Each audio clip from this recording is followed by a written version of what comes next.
Dengan ini biasanya kan dia akan bisa hidup di masyarakat nantinya, tapi dengan kesepakatannya adalah dia boleh menikah tapi dengan sesama HIV agar tidak menular. Atau kalau dia misalnya dia menikah dengan pacarnya, misalnya ya dia ingin juga tapi pacarnya menerima, silakan dia, tapi dengan konsekuensi tidak boleh hamil.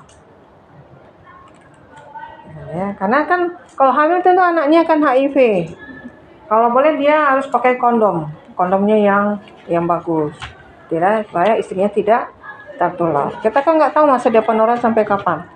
Kalau misalnya dia pintar, dia pandai ini, tentu dia misalnya pendek umurnya, misalnya istrinya masih ini dan tidak tertular mungkin dengan HIV, kan bisa dia berumah tangga dengan yang lain. Kadang-kadang kan cinta tuh sampai liang kubur, cuman kan kalau udah terbenam itu kemudian 1 bulan udah lupa ya, cari yang baru. Ya jangan cari baru, beda pintu aja. Pintu 1, wah sayang kamu, pintu 2 ada yang baru. Wah, siapa di belakang? Nggak tahu tuh. Jomblo sekarang? Iya. Dah. Oke. Nah, ini kan sudah ya. Kemudian kita juga mungkin bisa melihat di bagian paringnya. Ya, jadi kalau misalnya coba lihat paringnya, buka mulutnya. Jadi, oke. Di paring bagian belakang ya, bagian belakang lidah itu kan ada ovule. Ya, saya nggak melihat ovulenya karena saya tidak menilai persarafan di sini. Jadi kalau persarafan itu ovule. Mau ovule tahu? Wah. Udah saya bilang kalau ada kata-kata yang nggak kamu ini, coba angkat tangannya. Ovule apa? Yang mana yang ovule? Tahu anak lidah? Tuh. Anak lidah tuh ovule namanya. Ya, harus simetris. Kalau nggak simetris berarti ada gangguan di persarafan. Ya, tapi saya nggak melihat itu. Saya melihat yang ada nih gangguan dalam pernafasan. Ya, coba saya ingin lihat dulu dari PJK yang 3, 2 lagi di sana. Saya lihat dulu. Tolong dibuka mulutnya. Buka mulutnya.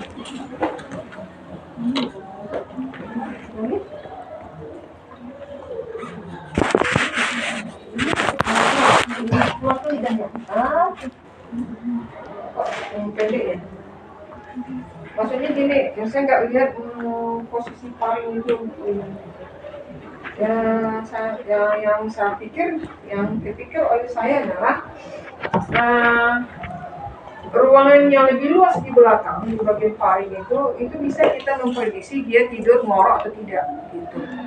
Ada orang yang sempit ya, kemudian ada yang seperti gelambirnya ayam ini ya, ayam di belakang gitu kalau nampak kadang dinding-dinding itu.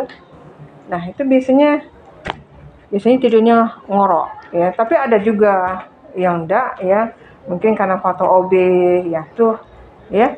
Itu sebetulnya sepanjang ngoroknya itu posisi tidur kali ya, makanya kalau orang ngorok itu disuruh dia miring supaya kadang-kadang kelemahan otot lidah yang takutnya adalah lidahnya terbalik untuk mengenai yang stroke, terjadi obstruksi, itu bisa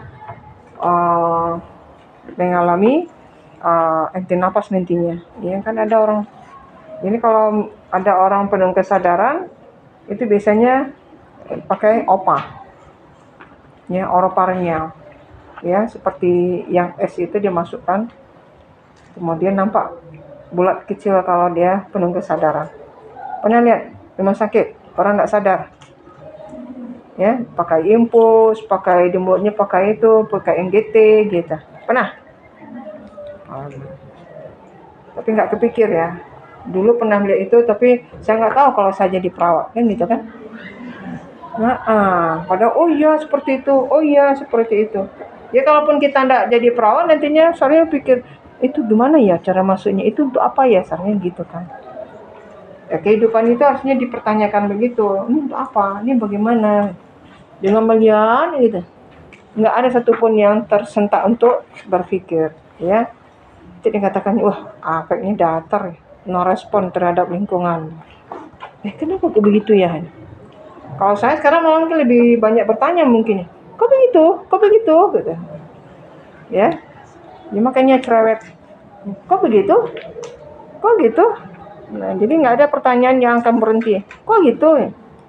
Makanya kemarin saya katakan pathway itu akan selalu ada jenjang-jenjangnya atau panah-panahnya sepanjang pasien itu masih bernafas, artinya masih hidup. Ada aja yang terjadi nanti.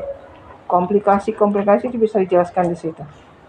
Nah, kemudian kita lanjut ke ini adalah trakea. Ya. Jadi paring, laring, kemudian trakea. Adam's apple atau jakun. Coba. Nah, di situ ada. Kita lihat di sini. Nah, simetris antara di atas di kiri ke bawah itu harus tegas. Kalau saya melihat di sini, ya ini lurus, ada apelnya nampak, kemudian ini lurus, kemudian ini adalah ada tiroid ya, kelenjar tiroid dan timus. Kalau timus itu biasanya umur berapa? Umur 19, Bu. 19, baru ini timusnya mulai mengecil. Biasanya maksimalnya kan umur 18. Ya, tapi kemungkinan karena masih mengecil itu kan masih ada juga reaksinya. Kemungkinan dia kalau misalnya bisa aktif dia dalam pergerakannya itu masih ada pertambahan, artinya pertumbuhan untuk tingginya ya, bukan mandet gitu ya. Tapi kalau udah 30 memang nggak ada. Timus itu 18 dia akan mengecil sendiri. Ya. Untuk grow up-nya seseorang fase tinggi seseorang ya. Jadi ini tidak ada di sini pembesaran di sini di sebelah sini kalau kita lihat ada pembesaran, ada biji-bijian. Ini adalah kelenjar getah bening. Kemudian di sini vena jugularis tidak ada bendungan. Tidak ada bendungan. Kalau ada bendungan kamu harus mengukur dengan senti. 2 senti, maksudnya 2 roll ya. Nah, 2, kemudian baru kamu ukur. Ya. Biasanya kan 2 sampai 5 ya. 2 sampai 5 ya. H2O ya. Nah, kemudian kita mau kita sampai di sini, berarti di sini tidak adanya deviasi trakea. Deviasi itu ada kemiringan. Kalau di sini misalnya sebelah kiri itu ada massa, coba buka ini. Kalau ada massa di dadanya itu sebetulnya nanti akan sinkron dengan ininya ya. Buka bajunya ya. Saya boleh Anda boleh buka baju, nggak apa-apa ya. Jangan ini ya, kalau buka baju kenapa, ada sesuatu? Enggak, No, enggak. Oke, tunggu dulu ya. Kalau kita perawat, kita nggak boleh menceritakan apa yang kita tampak ya. Yang kita lihat hanya kebutuhan kita ya. Saya ingin melihat di sini ya, bentuk dada, kemudian gerakan dada. Kalau ini kan nggak nampak gitu ya. Oke ya. Nah, nggak boleh ngomong apa-apa. Oke. Nggak apa-apa. Nggak apa-apa. Oke.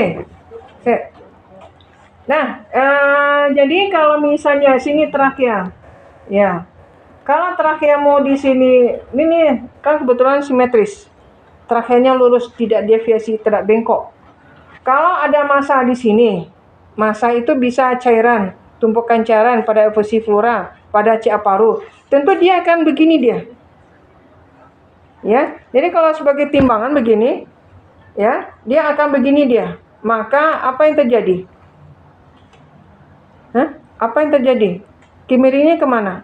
Trakeanya gimana? Trakeanya begini nih. Nah, tentu dia akan miring kepada daerah yang berat.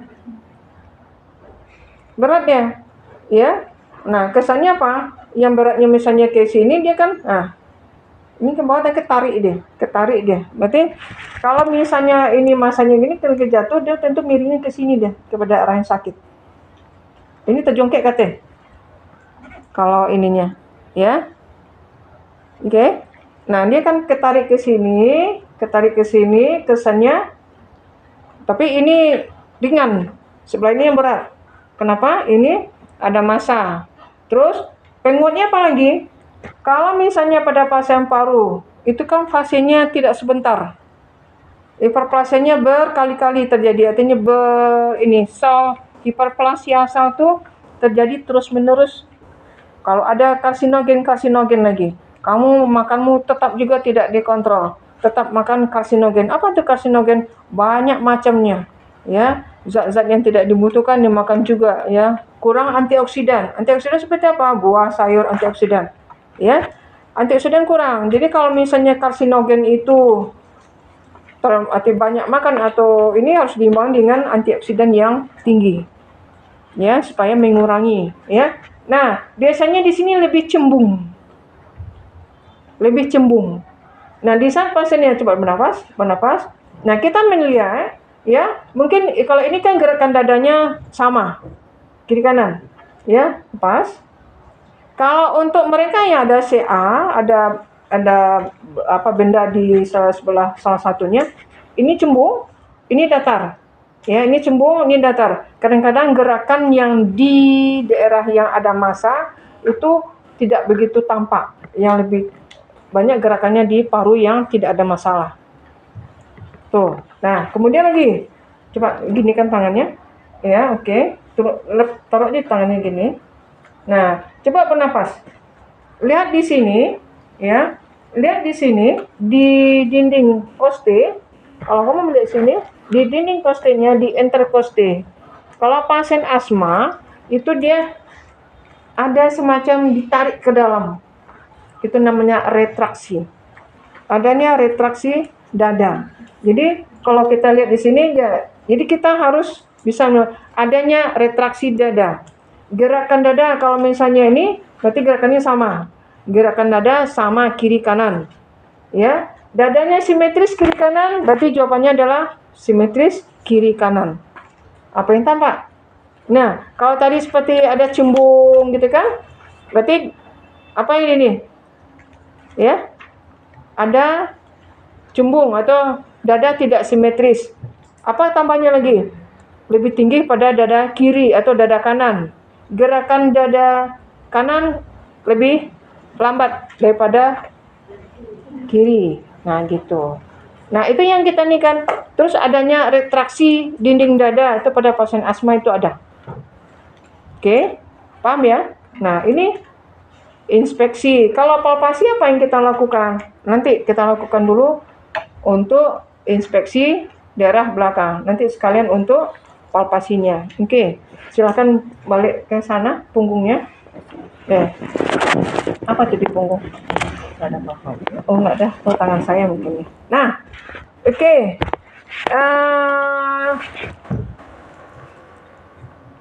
Saya melihat di sini, ini posisi tidur kamu ya. Kamu suka tidur ke sebelah kanan? Nah? Iya, kalau tidur sebelah kanan bukan? Miring kanan gitu, bukan? Nggak tahu.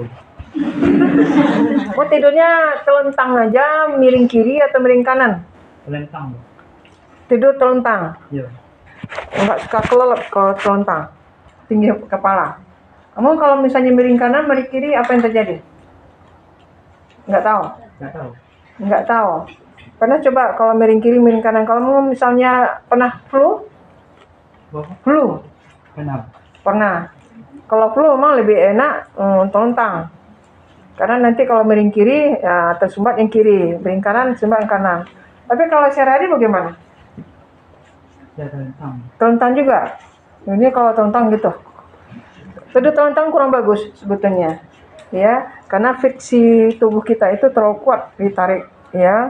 Nanti kalau misalnya, makanya kamu merasa kelelep tadi tidurnya kalau kepalanya tidak ditinggikan. Karena friksinya kuat. Ya. Friksi itu artinya tarikan gravitasi, ya, sehingga dadamu tidak mengembang lebih leluasa. ya. Jadi mungkin itu kalau tidur telentang bantalnya agak tinggi. Ya, Iya. kayak tadi kan ditinggikan. Jadi makanya jadi ini kenapa kok ditinggikan kepalanya gitu kan. Jadi dia karena itu tadi ketidaknyamanan kalau dia berada terlalu misalnya satu bantal. Ya. Untungnya kamu nggak perokok, benar? Enggak. Hari ini tidak. Hah? Enggak perokok. Nggak perokok. Nah, sekarang ya karena saya melihat di sini makanya saya katakan ini pasti ada miringnya gitu kan. Di sini saya lihat coba kita lihat bahunya simetris nggak ya? Nah, gitu. Coba lihat, tenang aja, bro. Tenang aja. Nah, ya gitu. Oke, bahunya simetris tapi di belakang rasanya ada yang agak ini sedikit sebelah kanan, ya. Sebelah kanan bukan bengkok sih, bukan. Lihat saya, ya. Jadi kalau kita melihat di sini, ya,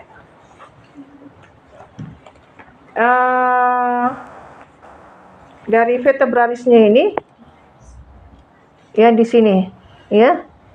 Tapi memang lebih banyak dia ini agak miring. Berarti pernah juga miring sih ke sebelah kanan. Kalau saya lihat di sini, ya. Nah, tapi ini simetris, ya. Gerakan coba bernapas. Bukan bernapas doang, bernapas bukan di lantian. Bernapas, tarik nafasnya. Oke, mengembangnya sama kiri kanan. Nah, ya. Simetris bahunya. Ini juga simetris. Vertebralisnya juga nampak simetris, ya, lurus. Ya, cuma sedikit kalau orang bisa melihat di sini sedikit agak melengkung itu sebetulnya kebiasaan tidur. Ya, dianya mungkin katanya dia telentang, tapi saya rasa dia ada waktu itu miring, ya lebih ini. Kemudian balik lagi mungkin pas bangun dia juga telentang gitu, jadi nggak tahu dia kiri kanan itu yang mana gitu, ya.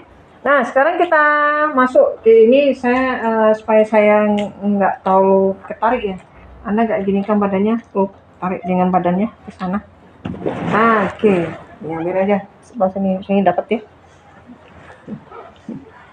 Nah, oke, sekarang saya mau tadi inspeksi. Sekarang adalah palpasi. Palpasi yang mana? Ya, saya akan melakukan ya. Menyuruh pasien itu dengan menyebutkan 77 sambil dia bernapas dulu. Tarik nafas, kemudian lakukan 77. Sebut 77, oke? Nafas 77. 77. Sebut dong. Coba. 77. 77. Lagi? 33. Oke? 33. Oke? 33. Oke? 33. Mau? 33. Bentar. Lagi? 33. 33. Oke. Saya lakukan sama kiri kanan. Jadi penilaiannya itu kiri kanan. 77. Kita tarik nafas, kemudian dia mengomongkan sesuatu 77 supaya ada resonansi ke dinding toraks. Nah, itu yang kita nilai. Kalau ada benda asing yang menghalangi, nah dia biasanya keredup. Redup ya. Nah, jadi kalau seperti ini ya lagi 33. 33. Oke. 33. 33. Nah, kenapa saya ini karena paru kiri itu dia agak miring. Ya. Ini. 33. 33. Nah, kalau ini dia mau coba 33. Nah, di sini nggak berbunyi. Kalau ini 33. ada karena paru kanan lebih pendek, paru kiri langsing tapi panjang. Kalau ini gemuk tapi pendek. Nah, gitu. Oke. Nah, sekarang ya. Berarti primitusnya kiri kanan sama enggak? Jadi palpasi tadi istilahnya adalah primitus. Kiri kanan sama kah? Oh, primitusnya sebelah kanan itu lemah daripada kiri. Rupanya karena dia ada cairan, ada massa gitu ya. Mana yang keras? Mana ini? Jadi bandingin kiri kanan, ya. Kemudian kita lakukan perkusi. Perkusi itu dimulai di sini, ini adalah batas servikal, ya. Servikal, kemudian kita nilaikan. Biasanya kita ambil yang ketiga. Ini skapula, agak panggalikal. Ini skapula, bukan skapula, klavikula. Kita jangan yang tulang ininya yang diketuk, ya. Ketuknya adalah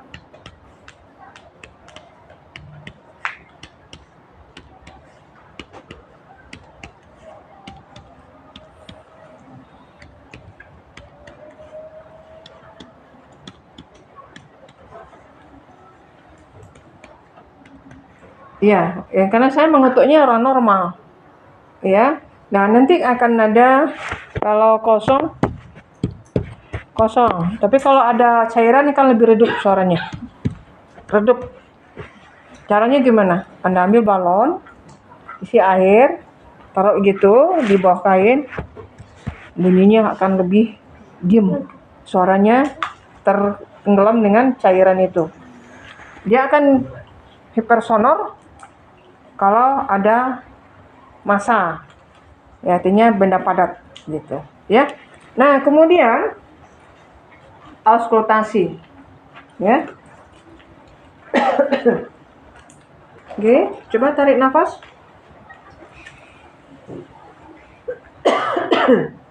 Lagi.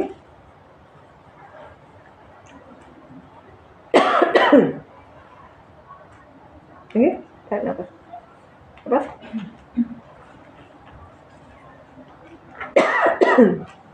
Oke.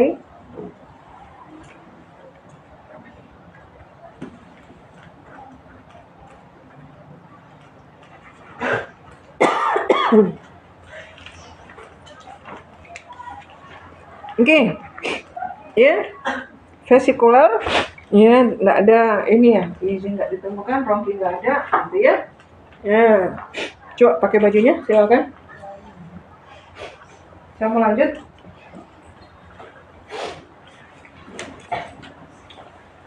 Saya punya buku mini tentang pemeriksaan fisik.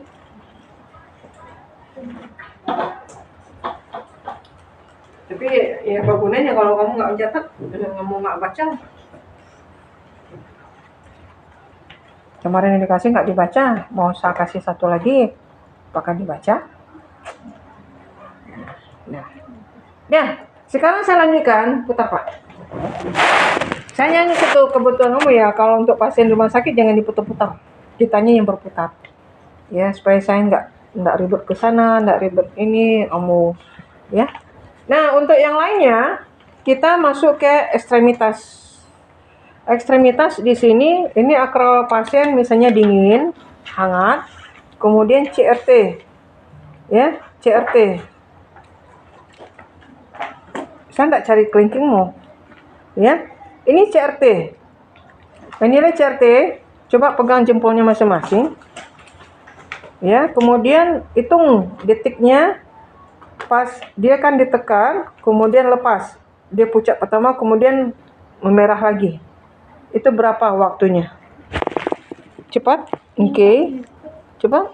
Oke. Berarti itu kecil dari 2. Ya, kecil dari 2. Biasanya itu beringan dengan anemis atau tidaknya konjuntivanya. Tapi kalau misalnya konjuntivanya anemis, biasanya dia agak lambat. Contoh. Lihat. Dirimu mana? Lambat tak? Iya kan? Lambat kan? Lihatlah. Coba lihat. Mana dengan siapa mau apa? Coba dirimu coba.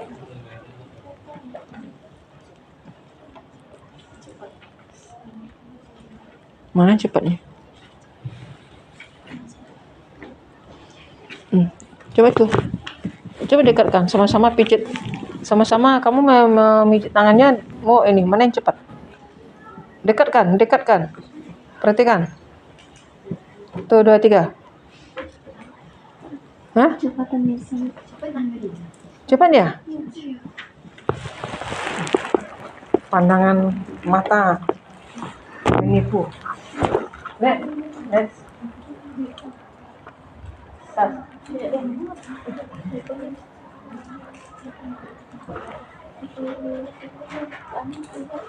Ini jangan ditekan, Bu. Ini kenapa, Bu? Putih gini. Yang ini, Bu. Ini, Bu. Coba.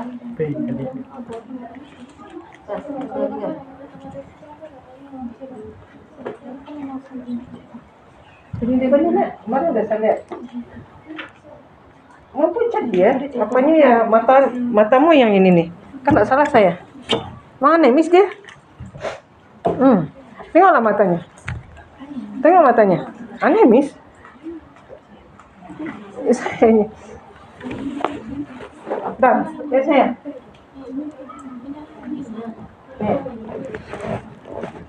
Nampak? Nampak? Beda kan? Saya dari jauh udah nampak dah. Bu, jangan diginiin. Jempolmu gini. Ya, jangan diginiin. Itu nusuk orang namanya. Ya, gini. Ya. Oke. Udah? Nah, Tadi merekam.